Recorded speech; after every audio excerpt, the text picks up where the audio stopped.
Mr. President. Tonight I'd like to talk with you about immigration.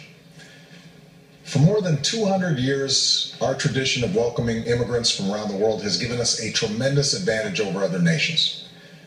It's kept us youthful, dynamic, and entrepreneurial. It has shaped our character as a people with limitless possibilities. People not trapped by our past, but able to remake ourselves as we choose. But today, our immigration system is broken, and everybody knows it. Families who enter our country the right way and play by the rules watch others flout the rules. Business owners who offer their workers good wages and benefits see the competition exploit undocumented immigrants by paying them far less. All of us take offense to anyone who reaps the rewards of living in America without taking on the responsibilities of living in America. And undocumented immigrants who desperately want to embrace those responsibilities see little option but to remain in the shadows or risk their families being torn apart. It's been this way for decades. And for decades, we haven't done much about it.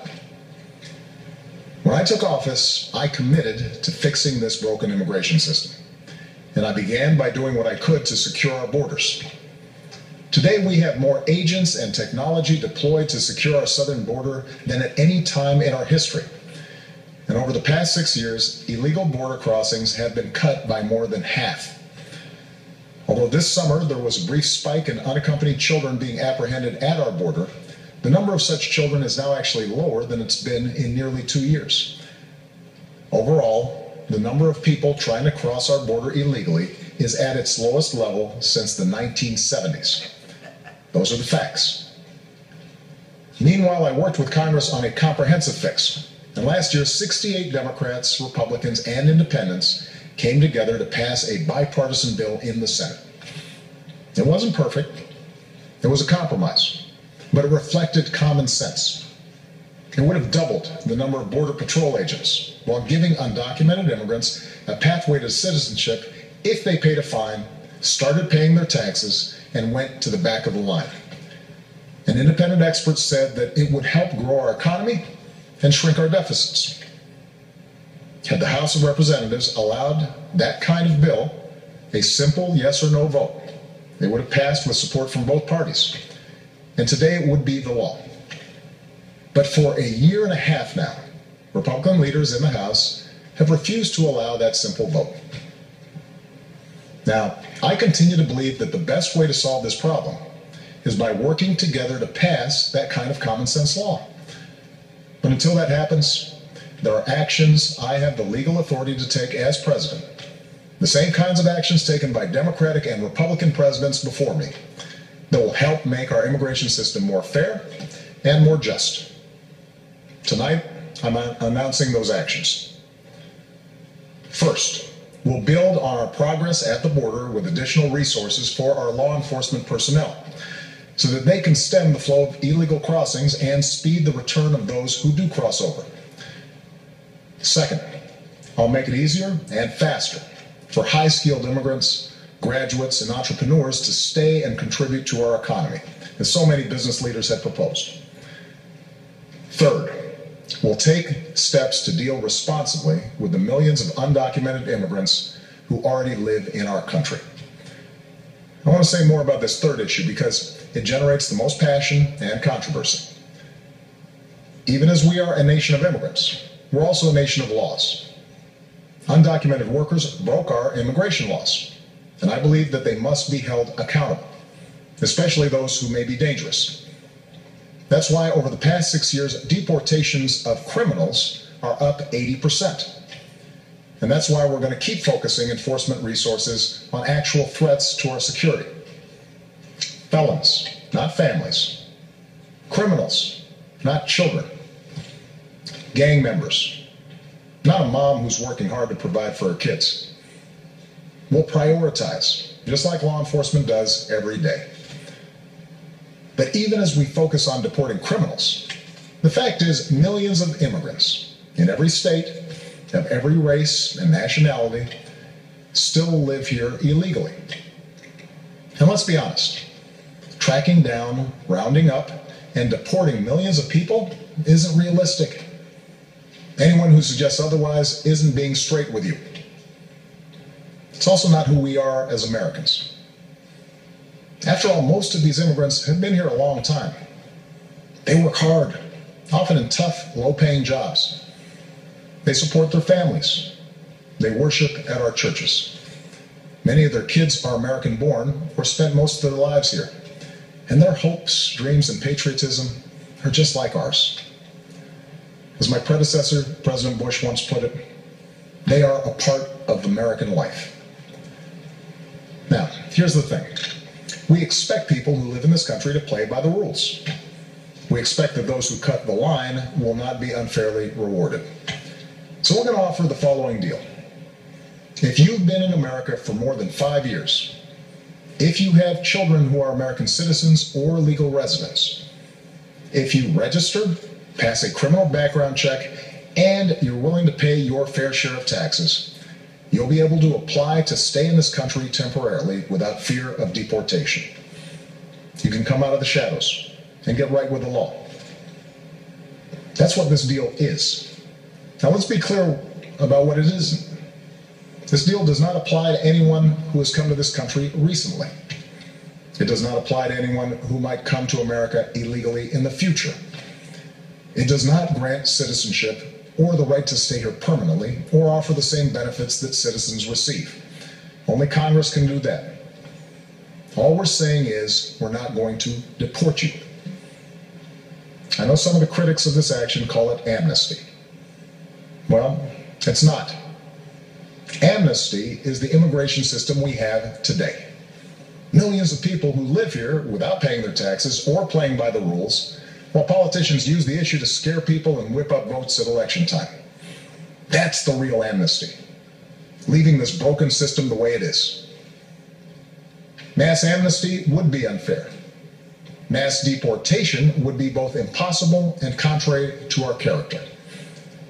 What I'm describing is accountability, a common sense middle ground approach. If you meet the criteria, you can come out of the shadows and get right with the law. If you're a criminal, you'll be deported. If you plan to enter the U.S. illegally, your chances of getting caught and sent back just went up. The actions I'm taking are not only lawful, they're the kinds of actions taken by every single Republican president and every single Democratic president for the past half century. And to those members of Congress who question my authority to make our immigration system work better, or question the wisdom of me acting where Congress has failed, I have one answer. Pass a bill. I want to work with both parties to pass a more permanent legislative solution. And the day I sign that bill into law, the actions I take will no longer be necessary. Meanwhile, don't let a disagreement over a single issue be a deal breaker on every issue. That's not how our democracy works.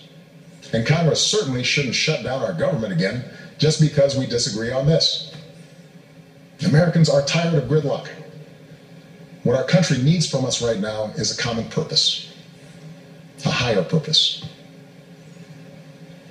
Most Americans support the types of reforms I've talked about tonight, but I understand the disagreements held by many of you at home. Millions of us, myself included, go back generations in this country, with ancestors who put in the painstaking work to become citizens. So we don't like the notion that anyone might get a free pass to American citizenship. I know some worry immigration will change the very fabric of who we are, or take our jobs, or stick it to middle-class families at a time when they already feel like they've gotten the raw deal for over a decade. I hear those concerns. But that's not what these steps would do. Our history and the facts show that immigrants are a net plus for our economy and our society. And I believe it's important that all of us have this debate without impugning each other's character. Because for all the back and forth of Washington, we have to remember that this debate is about something bigger. It's about who we are as a country and who we want to be for future generations. Are we a nation that tolerates the hypocrisy of a system where workers who pick our fruit and make our beds never have a chance to get right with the law? Or are we a nation that gives them a chance to make amends, take responsibility, and give their kids a better future? Are we a nation that accepts the cruelty of ripping children from their parents' arms? Or are we a nation that values families and works together to keep them together? Are we a nation that educates the world's best and brightest in our universities only to send them home to create businesses in countries that compete against us? Or are we a nation that encourages them to stay and create jobs here, create businesses here, create industries right here in America? That's what this debate is all about. We need more than politics as usual when it comes to immigration. We need reasoned, thoughtful, compassionate debate that focuses on our hopes, not our fears. I know the politics of this issue are tough, but let me tell you why I have come to feel so strongly about it. Over the past years, I've seen the determination of immigrant fathers who worked 2 or 3 jobs without taking a dime from the government, and at risk any moment of losing it all, just to build a better life for their kids. I've seen the heartbreak and anxiety of children whose mothers might be taken away from them just because they didn't have the right papers. I've seen the courage of students who, except for the circumstances of their birth, are as American as Malia or Sasha, students who bravely come out as undocumented in hopes they could make a difference in the country they love.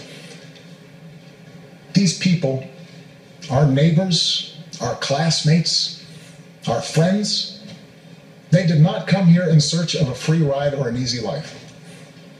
They came to work and study and serve in our military, and above all, contribute to America's success. Now, tomorrow I'll travel to Las Vegas and meet with some of these students, including a young woman named Astrid Silva. Astrid was brought to America when she was 4 years old. Her only possessions were a cross, her doll, and the frilly dress she had on. When she started school, she didn't speak any English. She caught up to other kids by reading newspapers and watching PBS. And she became a good student. Her father worked in landscaping. Her mom cleaned other people's homes. They wouldn't let Astrid apply to a technology magnet school, not because they didn't love her, but because they were afraid the paperwork would out her as an undocumented immigrant. So she applied behind their back and got in. Still, she mostly lived in the shadows until her grandmother, who visited every year from Mexico, passed away. And she couldn't travel to the funeral without risk of being found out and deported. It was around that time she decided to begin advocating for herself and others like her. And today, Astrid Silva is a college student working on her 3rd degree. Are we a nation that kicks out a striving, hopeful immigrant like Astrid? Or are we a nation that finds a way to welcome her in? Scripture tells us that we shall not oppress a stranger, for we know the heart of the stranger. We were strangers once too. My fellow Americans, we are and always will be a nation of immigrants. We were strangers once too. And whether our forebears were strangers who crossed the Atlantic, or the Pacific, or the Rio Grande, we are here only because this country welcomed them in and taught them that to be an American is about something more than what we look like, or what our last names are, or how we worship. What makes us Americans is our shared commitment to an ideal, that all of us are created equal, and all of us have the chance to make of our lives what we will.